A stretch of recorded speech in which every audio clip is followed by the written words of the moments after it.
Next, a new regional investigator could soon be appointed to target organised crime groups involved in the illegal supply of tobacco and vapes across Gwent. Trading Standards Wales already operates a regional investigation team based at Newport City Council. Now, amid growing concerns about illegal vape imports following the UK-wide ban on single-use vapes, there are moves to expand that effort. Monmouthshire County Council's Trading Standards Manager, Gareth Walters, told councillors that funding from HM Revenue and Customs, previously used to support enforcement, could help fund the scheme.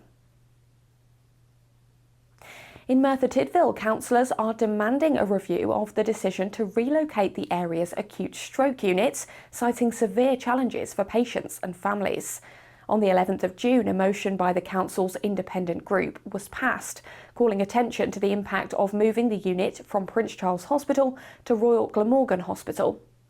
The motion claimed that patients are facing delays in receiving critical care, increasing their risk of long-term disability. It also raised concerns about Royal Glamorgan's capacity to handle additional patients and highlighted poor public transport links to the facility, which are making hospital visits difficult for many families.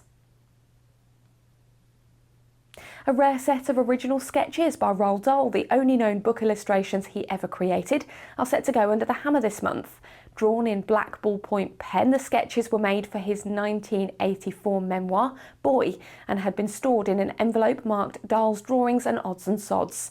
Dahl, born in Llandaff, Cardiff, produced the drawings to illustrate a childhood prank he described in the book, placing a dead mouse in a sweet jar to frighten a local shopkeeper, Mrs. Pratchett. And a bold new plan to revitalise Newport's city centre has been unveiled by the local council, with proposals ranging from quick community-led improvements to long-term investments over the next 15 years.